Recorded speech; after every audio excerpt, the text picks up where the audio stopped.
All right, all right. Welcome to the podcast.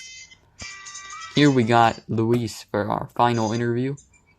Um, Hope you guys enjoy.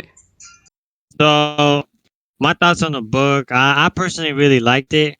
I found really interesting um the humor in the way that Laura Near Hudson writes her characters in the ways that black people would talk back in the South. I really I like the im- the implication of that and how it was back in the days and how their language was really different. I liked how she put that in the story, uh, and I really like that language and sometimes it is a little hard to comprehend, but it does give more vividness to the story, and that's what I really like about it. Um, nothing, nothing much in particular, actually. No, I don't have anything against it or anything. The book, yeah, the book was phenomenal for me. Next question. What did you believe was the main theme of the novel and why? So you see, I believe the main theme of the novel was generally love, because Janie, since the beginning of her story, um, he stuck to this idea that the what he discovered when she was 16, and throughout her entire story, she was it's all about how she experiences relationships with other men, um, three in particular, and how um, and what it was like for her to try to this how it was that they fitted with her ideal of the pear tree, all the way up to the point when she met tea cake and she found her true fulfillment and freedom there. Um, it's generally the whole theme here is about love and her character development through that. Any other like sub themes that you think are really important or should be mentioned? Uh, there could be more sub themes out there that there could be interpreted in the book. I particularly I don't recognize any, or could recall any, or make out any from the book, but I would encourage some to look for it. Okay. Next question. Which critique of the novel did you most agree with, and which one did you least agree with? Um, I'd say William M. Ramsey. I think I kind of most agreed with that, least the most. Not completely, but his argument was that the book was in a rush state and that it had a lot of controversy embedded in itself, because many people would think uh, about different themes, like, for example, how others think that Janie discovers independence and liberation from the male dominance in society, um, or others thinking very well that this is basically an Odyssey story, because Zora was inter she was very knowledgeable about uh, the Odyssey, and they think that she implied that into her own story. Um, but I can see where William M. Ramsey goes with the argument, as many people making their own uh, interpretation of the book through their own views, and I can kind of agree with it.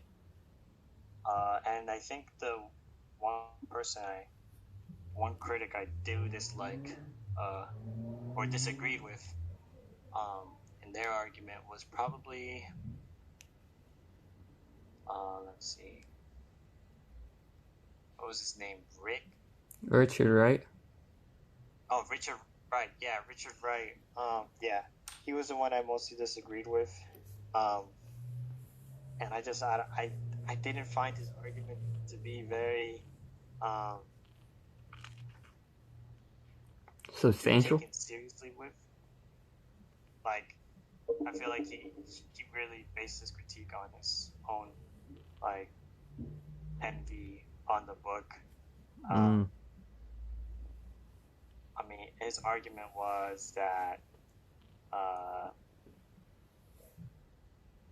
but basically that it wasn't a really well written book and it didn't actually view the real social issues from those past, and that Zora was just attempting to please the white audience.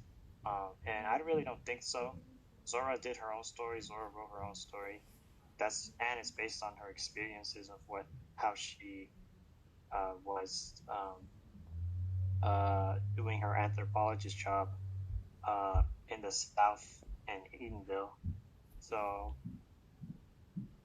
and for her to really do it in 7 weeks, it's not really planned out that she wants to actually appeal an audience. And I just disagree with what he was trying to say there. Okay. Next question. Do you think Janie and Tea Cake were in true love, or was there more to it? Were they in true love? I believe so, yes. I mean, Janie, at least in her part, she's actually appreciated Tea Cake more than anything, more than anyone she was in a relationship with before. There's a quote in the book. It says that even like through everything she's been through with Tea Cake, like the flooding or all the conflicts or issues, she still says that she really appreciates what he's brought to her life. And I mean, I'd say it's mostly true love, since I mean she's disregarding everything else about him. He's a poor man. He has no money. Works as a migrant worker. Yet she's stuck with him until his death. And So, it but was just do you think nothing else that. Do you think even though she got beat, you know what I'm saying? Like, it was still full true love? Well, yeah, I mean, it's the male dominance in that era, that time era, right? It was much different. I mean, and those things, she conformed to that as well. She accepted that, and either way, she still loves him. Tea Cake, on the other hand, of course, he was more like how I say it. See,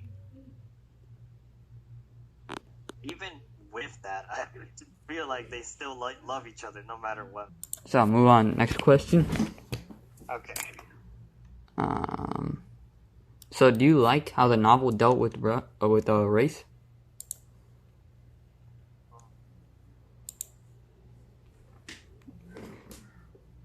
I mean, you talked about it before, how you disagreed with Richard Wright.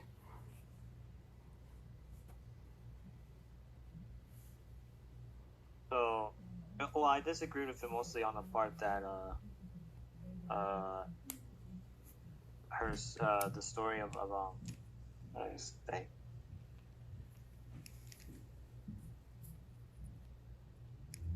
that it was mostly that she wrote this story because for the white audiences. But so on the racial issue of this book, I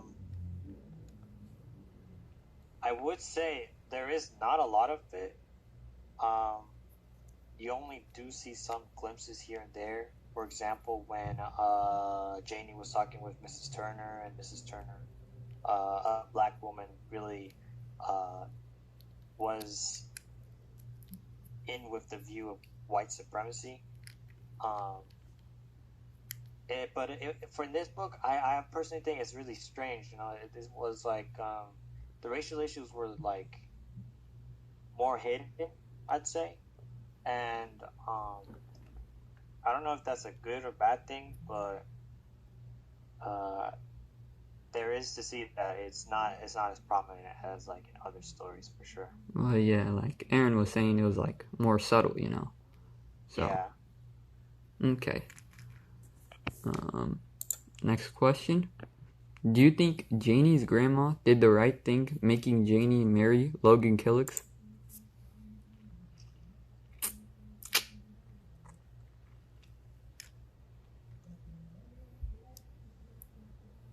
I guess you could say at first maybe you would think since it didn't go along, they didn't get along with each other at first, and you might think maybe it wasn't a good call from Nanny, but on the long run, maybe it was a sort of foundation for Janie to discover what she really wants in her relationship, and uh, I guess that gave her the courage to like seek out Joe Starks, and then after that, since that didn't work, she went with Tea Cake. Maybe that set her path on the long run, but I would say yeah, maybe Nanny at least brought her to the to what it was like to getting married and experience love with someone in some form. Okay. Okay. Do you think there's like any kind of anything we can learn or take away from the novel?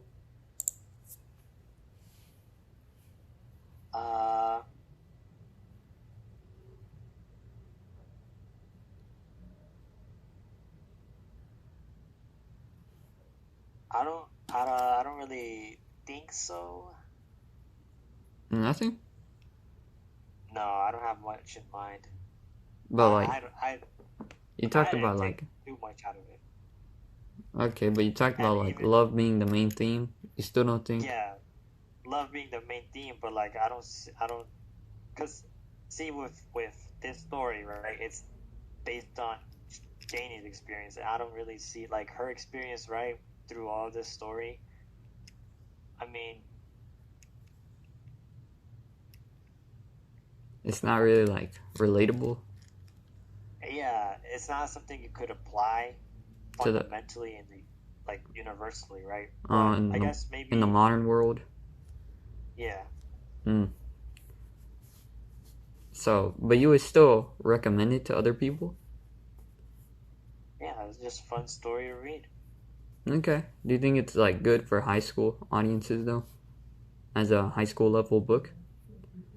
As a high school level book, I guess so, because I guess I mean since the theme about it is a lot about love, and through high school a lot of the students, I mean, interest in romance is kind of a little up there, so it's like an exciting book to read, and at the same time it's also humorous, and I'd say um,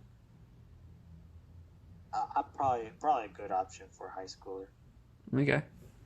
Well, thank you, Luis, and that's it for the podcast.